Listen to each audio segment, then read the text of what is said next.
like him, who worked for a much larger organization, competition truly was a sin. And the cartels that have been formed ever since have become much bigger, more powerful cartels which can literally command governments, sometimes to go to war on their behalf, have occurred. The economic crash of 2008 and 2009 was an engineered crisis designed to cripple sovereign nations globally to make way for a world currency and a new bank of the world. China's holding, what, 1.5 trillion worth. All over the world, they're holding U.S. currencies. They want to get out of them in a way where they're not going to lose on their investments. There's going to be a world currency. There's going to be a new reserve currency. They're going to push it through the IMF. That's going to be the banksters that are going to be in charge of it. It's going to happen, and it's going to happen sooner rather than later. There was also a question to Geithner. Do you think that the U.S. dollar ought to be replaced? And he blew it. He had a moment of candor where he said, yeah, we're considering that. So on that day, the dollar went down 1% within a couple of minutes. Chinese government proposal about a global currency and about the IMF regulations, the new IMF idea about general agreements to borrow and having a faster ability to disperse to the emerging markets.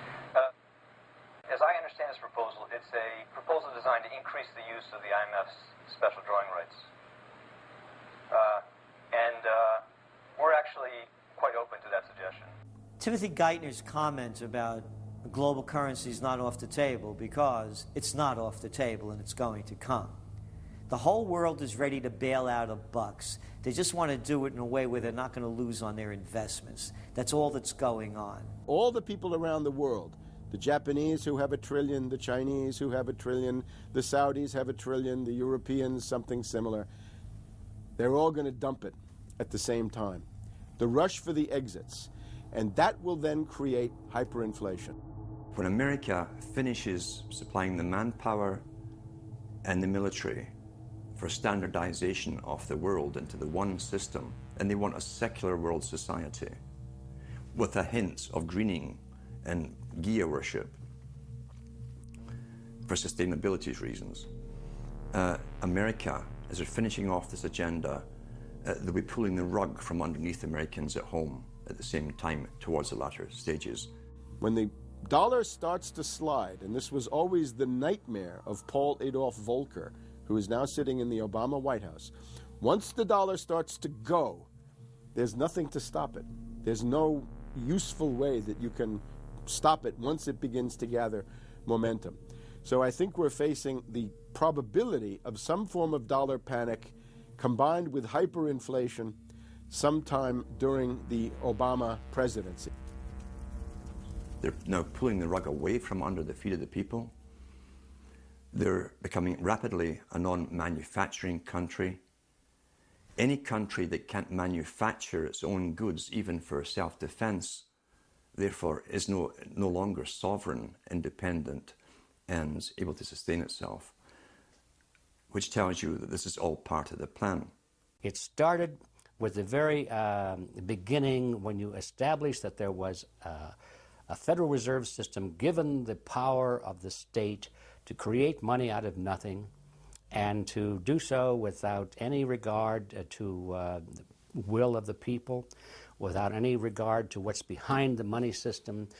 In other words, strictly political and economic motives for the bankers and the politicians. Once you granted that power to a group, the Federal Reserve System, the economic crisis was inevitable. This has happened before. Every time in history when the government was given the power, or a group of banks in conjunction with the government was given the power to expand the money supply at will, those economic systems always wound up in crisis and always collapsed. So there's no reason to believe that the United States was given some kind of a get-out-of-jail-free card, an exemption from the processes of history. So the economic crisis began at the very beginning, and as a matter of fact, when the founders of the Federal Reserve System met on Jekyll Island back in 1910 and were drafting the Federal Reserve Act, one of the things they discussed was how to pass on the inevitable losses to the taxpayers. They knew that inevitably something like this would happen, and they knew that there had to be some way to get out of it without destroying the banks, of course, because they were the banks. And they said, aha, we'll go into partnership with the government, we'll take our cartel agreement and pass it into law, call it the Federal Reserve Act, and we'll make the taxpayer come online and be responsible to bail us out if and when the failure finally comes. Who's going to soak up the derivatives? Who's going to soak up the debt? Who's going to be penalized? And right now, it looks like Wall Street's getting bailed out, and the little guy in the middle of Main Street America are all going to pay the penalty. Can the economy be turning around here? Are happy days here again? And can we actually have growth without jobs? Is this an oxymoron, jobless recovery? We're going into the greatest depression. There will be no job growth. Unemployment will continue to escalate. Along with it, so too will crime, poverty, kidnappings, boss snappings. And the more things spin out of control, the harder the hammer is going to come down by the federal government to keep everyone in control. Power is much, much more important to them than money is. Money is only a way to the means. Power is the end result. The elite's main goal is to destroy national sovereignty and individual independence. To consolidate their grip on power, the banksters create artificial debt bubbles that are mathematically impossible to pay back. These are those sinister, toxic assets, the complex financial instruments that they talk about but never really name. They're paper based on paper. They're credit default swaps, collateralized debt obligations, mortgage-backed securities, asset-backed securities, structured investment vehicles, auction rate securities, and so on down the line. It's an immense mass of cancerous, fictitious, speculative paper, bloated in value, impossible to bail out. Triage the derivatives on their books. There's no way to bail out a $1.5 quadrillion black hole of derivatives, but nevertheless they tried. The Wall Street cronies are crooks.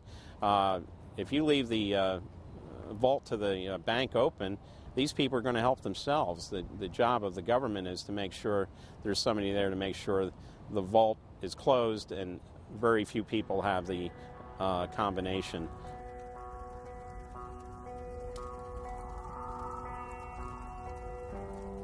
I'm William K. Black, Associate Professor of Economics and Law at the University of Missouri at Kansas City.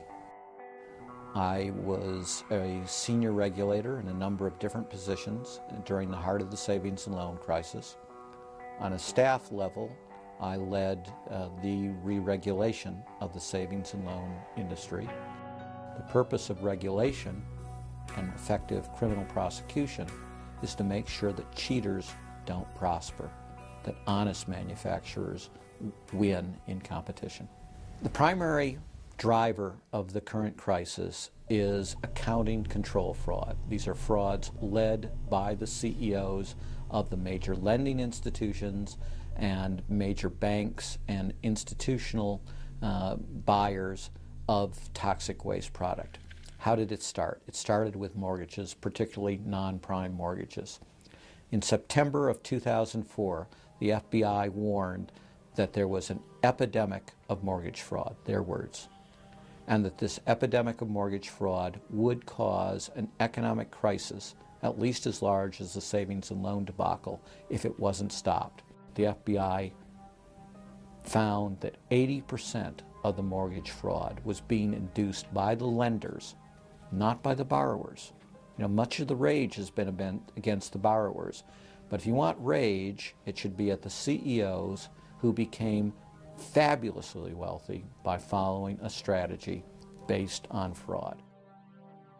The Wall Street people and their friends here at the Federal Reserve and at the U.S. Treasury and down the Washington Mall here at the U.S. Capitol. That's where the damage was done, and if people want to vent their anger, they need to vent it against these people. Between the Bush-Paulson administration and the Obama, Summers, Geithner, Volcker administration, there's really a total continuity of economic and financial policy. Geithner